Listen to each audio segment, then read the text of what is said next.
Hi, all. Welcome to the inaugural episode of our new webinar series for candidates. We are delighted to have you here today. I am Erin Lawler. I am a 20-year Big Law marketing and business development veteran. I've worked in various marketing and business development roles for several Am Law 20 firms, including Norton Rose Fulbright and Hogan Lovells. Recently, I made the move to Ambition, and now I can focus on helping other firms build best-in-class M&BD teams. My name is Sean Sweeney. I work alongside Aaron here on the legal BD and marketing team at Ambition.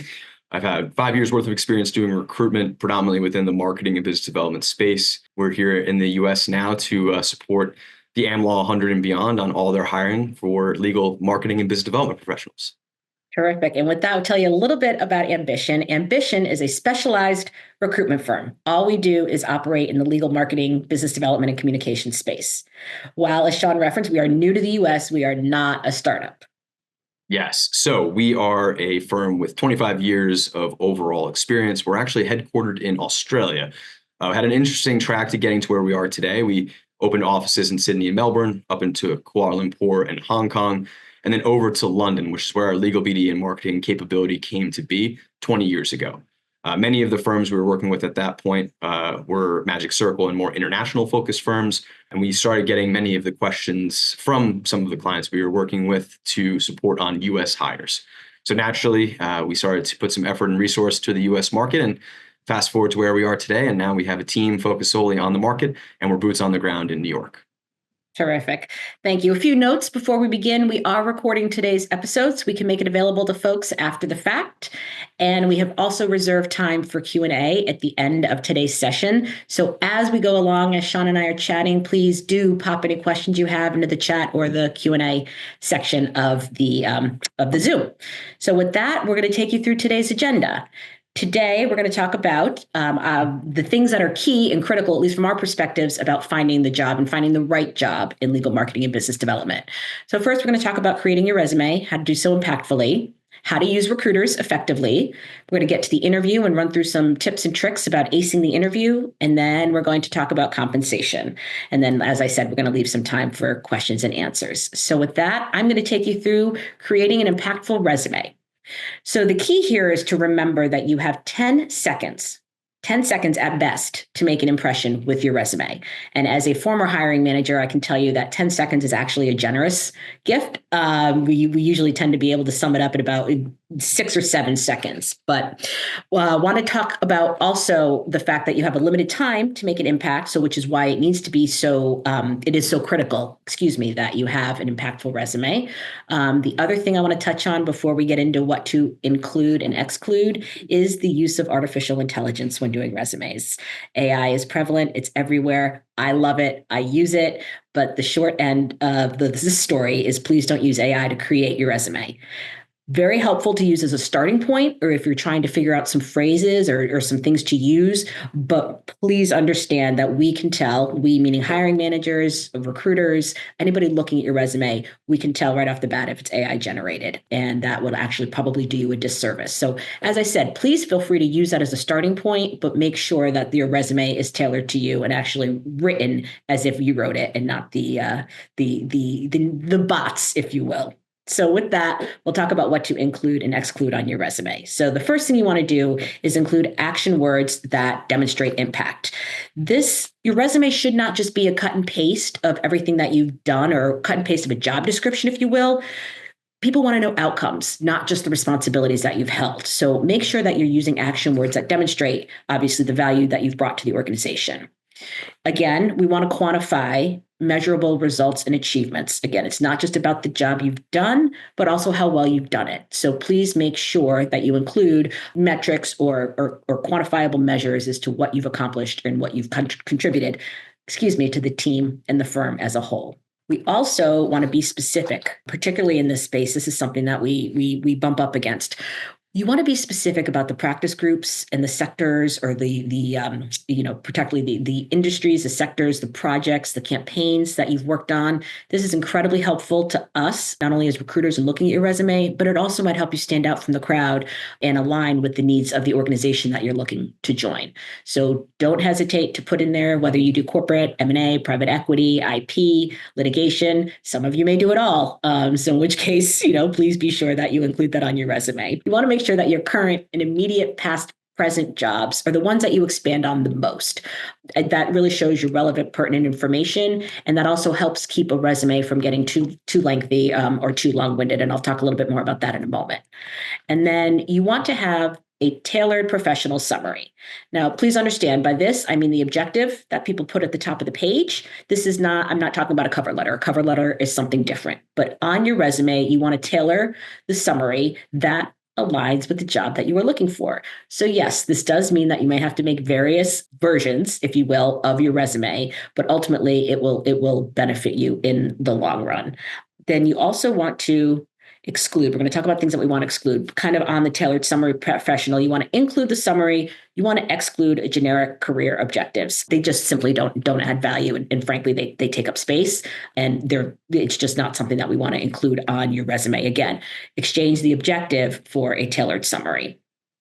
You also want to include personal information and photos.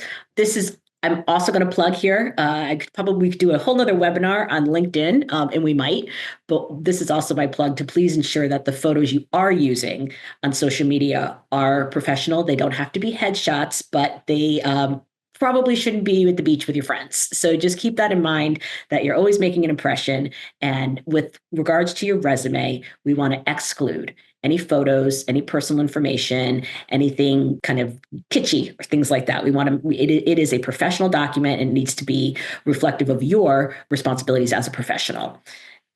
We also want to, along those lines, do not use unusual fonts or formatting. We love the creativity, but there's a time and a place for it. And when trying to sell yourself to an organization, we want to stick with the tried and true fonts and formatting. I mean, there's certainly various versions that you can use, and the web is full of great models. And we're also happy to work with you and let you know what would work for a resume.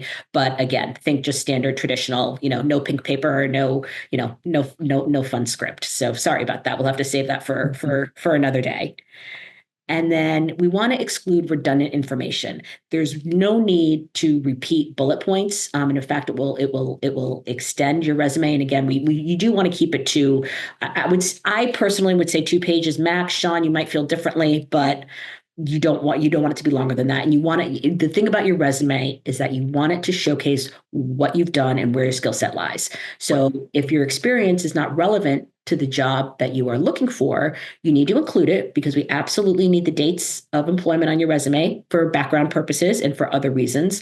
But if what you did was not necessarily relevant to the job you're seeking, then you can actually kind of just streamline what you say about that work and how you did it. Again, on the flip side, as I said previously, we want to ensure that we are expanding on our current and our immediate past present roles to the extent that they are in the same industry. And I'm talking to some of our managers and some of our more senior level people here. But again, you don't want to be redundant. So it's enough, frankly, on some of your older, more jobs to just simply put the dates and kind of an overview of what it is that you did. And then last but not least, we don't want to include any outdated experience or skills. That's not relevant, and particularly for those of us who may be getting a little bit more advanced in their careers. We have a lengthy history, but I don't think it's necessary to include the jobs that I worked while I was in college, particularly if they're not relevant to the job that I am seeking today. So just a few tips and tricks how to create an impactful resume. And with that, I'm going to kick it over to Sean to talk about using recruiters effectively. Yes.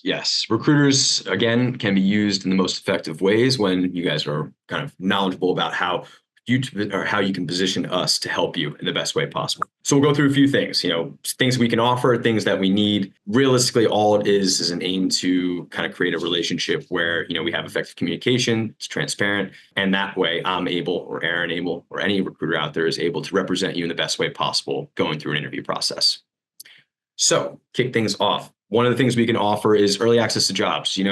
We We have relationships with various different points of contacts at different firms, whether it be HR staffs, line managers, C-suite level executives. Discussions about jobs happen naturally, whether or not they're approved to go out to hire, or it's maybe more speculative for later in the year. These conversations are being had kind of in the background of things before these roles are made public.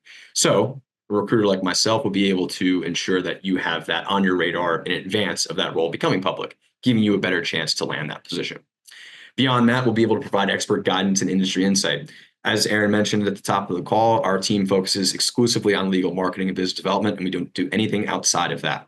Again, we are specialists in this area. We want to make sure that we impart wisdom, information, insights, anything that we can do to help as far as your job hunt is concerned and what information is most useful to you. We're able to impart that on yourself as you're going through that job hunt, making it a little bit easier for you. We'll also be able to advocate, represent, and negotiate on your behalf. This is what makes a job hunt difficult in some ways.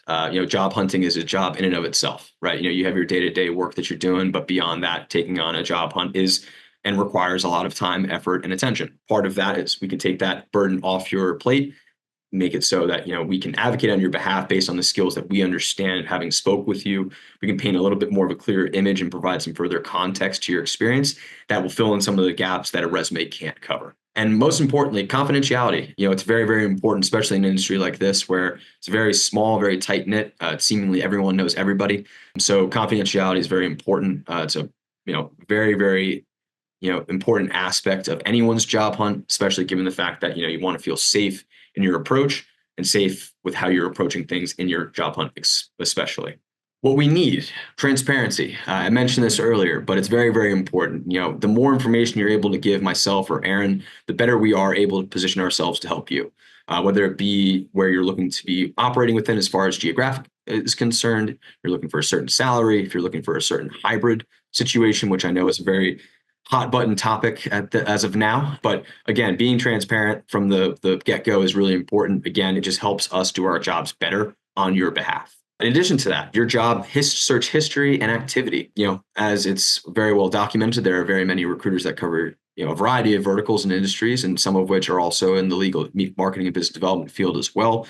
Understanding where you've sent your resume, where you've advocated for yourself for certain opportunities is quite important for a few reasons. For one, namely, we do have certain bits of red tape that we have to adhere to in our end of the fence as far as candidate submissions are concerned. But beyond it, it's also a live example of roles that you have advocated for yourself for and what interests you. And that helps Aaron and I really understand what a nice blueprint would need to look like for you in terms of the roles that you really want to consider. We both do not want to end up in a case where we're talking to you about roles that are so far out of bounds, you're wondering whether or not we were listening to the phone call we had with one another. So again, we want to stick as close to the money as possible in that regard. Active participation, another very important one. I feel sometimes people try and leave their job hunt with a recruiter and there's no active input involved. That can lead to a variety of mistakes coming to a head. It could also lead to a variety of, missed targets as far as opportunities are concerned. So if you actively participate, you effectively communicate with one of the recruiters you're working with, they're able to effectively do what you would like them to do and what they set out to do on your behalf. Said it a little bit before, but to touch on it again, effective communication is very important. Being able to effectively communicate what you're looking for, where you're looking to operate within, what types of interviews have gone on recently. These are all elements where if you're able to communicate that to us, again, the more information we have, the better we're able to help you. Part of that is being effectively able to communicate what you're looking for, where you want to operate, what salary you're looking to entertain, et cetera. So that way we can do our job to the best of our ability. And the responsiveness, right, Sean? That's it.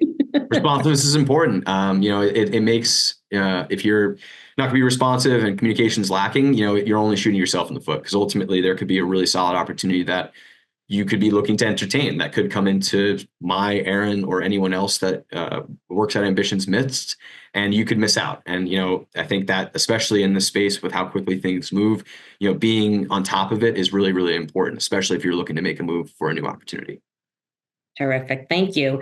So you've got the resume submitted. You have a great, impactful resume created. You have established a strong relationship with Ambition, hopefully. So let's move on to acing the interview. How do you present your best self, if you would, for the interview? Bear in mind, the interview is an opportunity to showcase your unique skills and personalities. So, what are some of the things that we want to do? We want to do your homework, right? There's no such thing as preparing too much for an interview. You want to research the firm thoroughly and be able to speak intelligently about the firm and its current activities, maybe potentially some of its client base, potentially some of its structure. And all of that is relatively accessible via the websites, but also that's where we as recruiters can help you. We have that inside knowledge, we have that insight. We will share it with you. We will do our best to help you prep, and please do take advantage of that. Understand your clients, know your audience. Ensure professionalism at all times. Apologies if this seems self-evident, but it's worth repeating. I've seen, John, I don't know about you, but in a post-COVID world, I think we might have a tendency to get a little bit casual on Zoom. Please ensure that you are treating even Zoom interviews, and several interviews will still be on Zoom. We can touch on what's in person and what's virtual a little bit later, but by and large, you will still have a Zoom interview as part of the process.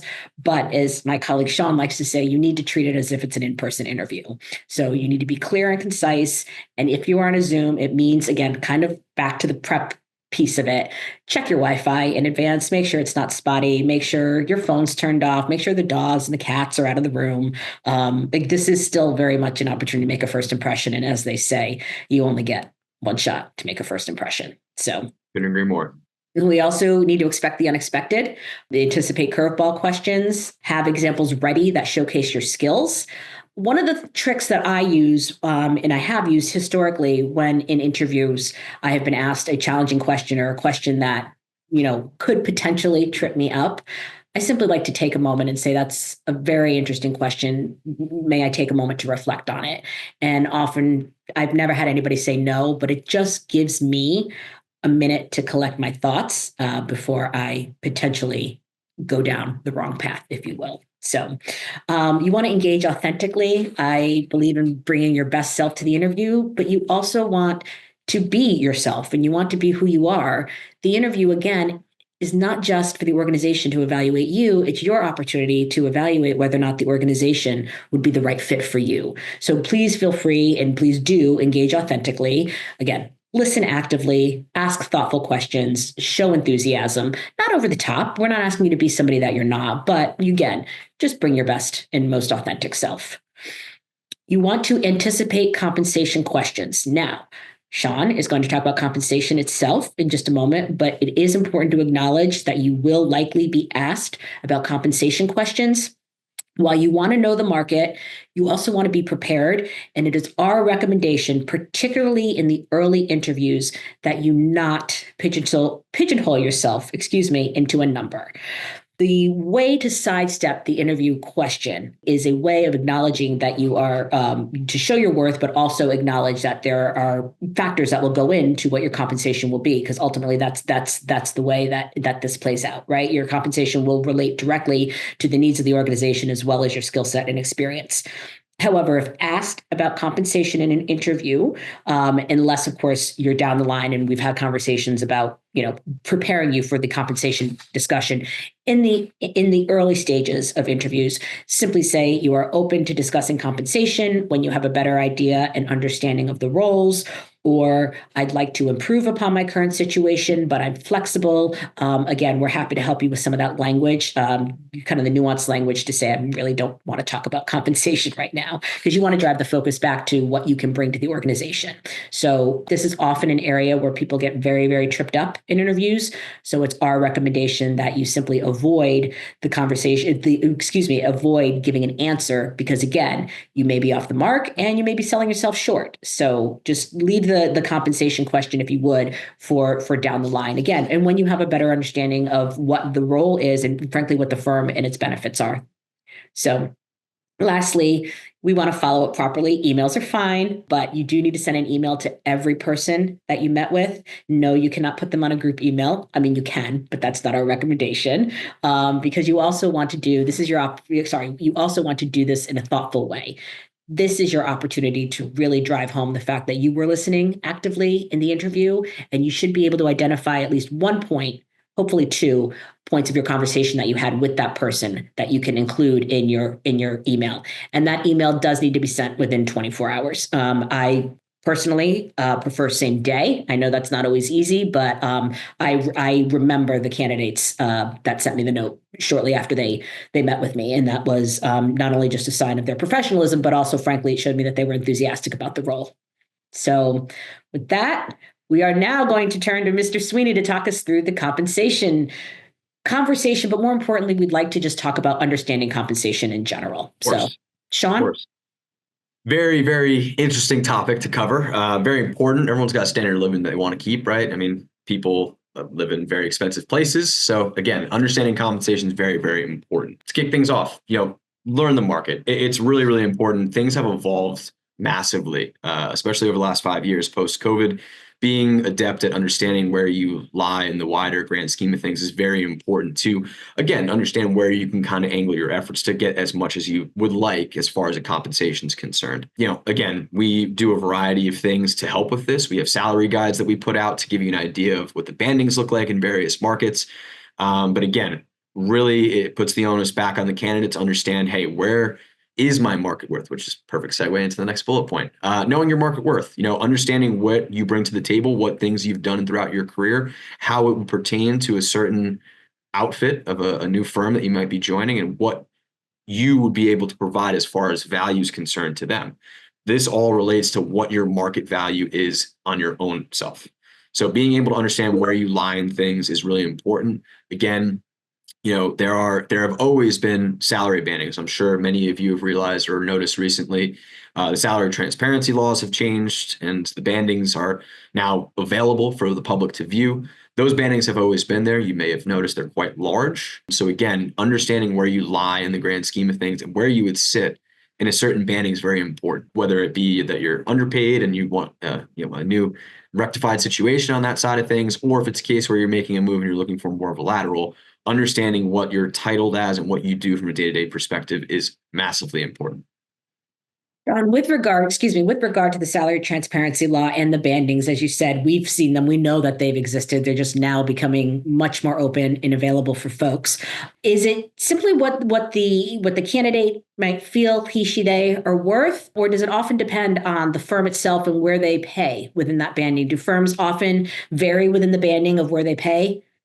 Yes. So good question to ask, and gives you good insight. So firms do typically pay within a certain range of a percentage of the banding they set for certain roles. So again, if John Doe goes to interview for a senior manager job, and they're based in New York, they're looking for something into the 200s. You're able to again make sure that what the salary bandings look like, but be realistic with where you would lie within said salary bandings. Because ultimately, if you look towards the top end of that banding, in some cases, you'll find that firms don't even go to that point for a certain hire.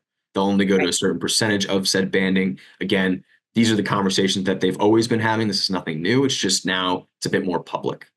So essentially, we can't just look at a range and assume that we're going to get the top of the range. Of course. Based on our experience or based on what the firm will pay. For us, we are, again, motivated in a way where we're on the candidate's side as far as getting as much money as possible. However, I always like to say there's a realistic approach to take within all of this, and understanding your value plays a huge part of that, in ensuring that, when you present yourself, or I or Aaron presents yourself, if we're doing it on your behalf to a certain firm, we're doing it in a way where we're not asking for something outlandish, but in the same breath, we're making sure you get your due for what you bring to the table value-wise. I think we just covered this a little bit. Sorry, my bullet point was a little bit behind, but but there it is. Understand the company and pay scale. Again, I wish, trust me, I wish there was blanket pay bandings and titles for every law firm in the US. That would make my, Aaron, and every other recruiter's job much easier. However, it's simply not the case, which is unfortunate. But what it does mean is that understanding how various firms operate, the difference in their pay bandings, and the reasons why are very important, because ultimately you may have one firm that pays very differently for a similar type of role than another firm for a variety of reasons. Great. Yes, very important one, considering the whole package. I find often when I speak to candidates, what is typically talked about when we talk about compensation is your average or typical base salaries or bonuses. Those are the figures that leap off the page. Those are the figures that everyone's really bothered about as far as what they're going to be getting as a result of their hard work. However, there's a lot more that goes into a compensation package than those 2 points.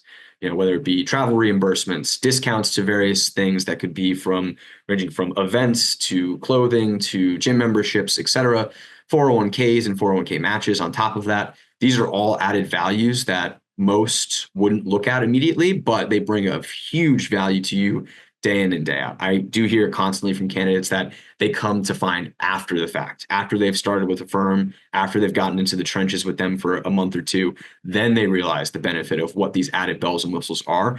It's more important to really know these things going into your offer process, acceptance, whatever the case. That way you're aware of what the full package looks like and how you can attribute your own finances exactly to that. Because what you may find is you'll see some savings in areas that you weren't anticipating. Next, very important topic, prepare for a counteroffer. And we tend to find that, odds are a counteroffer tends to come. It doesn't happen always, but, we always like to make sure that everyone is prepared for a counteroffer. Again, we operate in a highly competitive industry.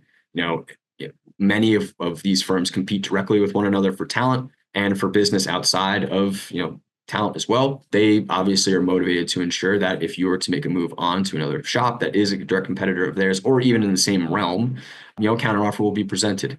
I think understanding what a counteroffer is and what the method of delivering of a counteroffer does for candidates is important. For one, usually it's a band-aid fix for a larger problem. What we tend to find is that when issues are arising internally, someone goes and speaks to their manager or supervisor of sorts and outlines their issues. Obviously, many managers, senior level executives will take that in, try and do something with it. Sometimes they are able to achieve the goal, sometimes they're not. And in the cases where they're not, we tend to find a lot of it is a kind of an indicator or a kind of first step that a lot of people take in order to energize their search. So fast forward to when that individual gets an offer or gets to final stage interviews and they look to go put in their 2-week notice. It's no surprise that, they'll be faced with a counteroffer. However, what that firm is technically doing is putting a monetary fix on what the larger issue looks like.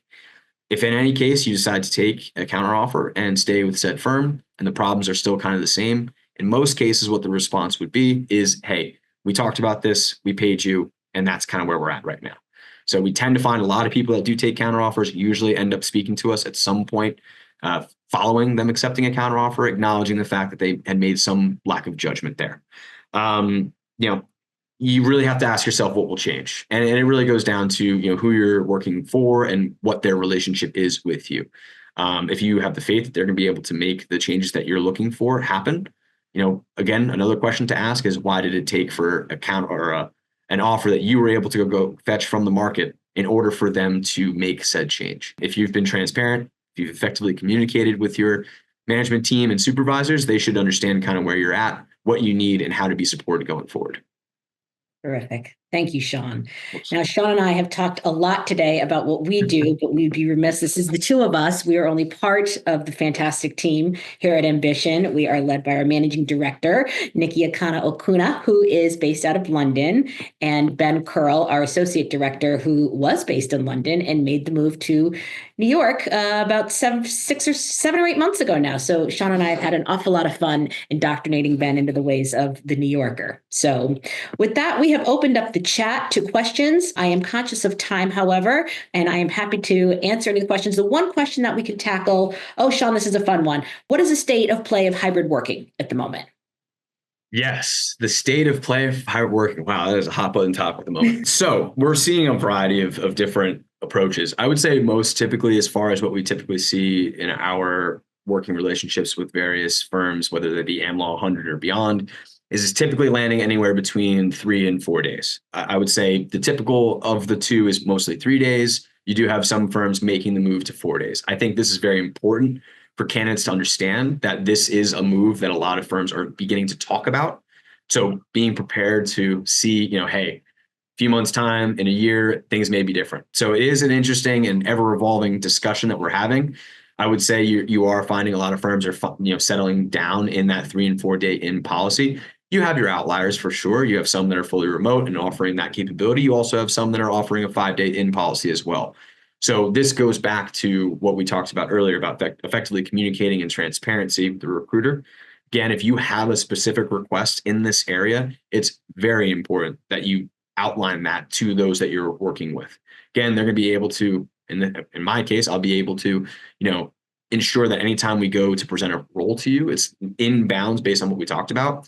Because last thing I want to do, I know Aaron's in the same boat and everyone else in Ambition is feeling the same way.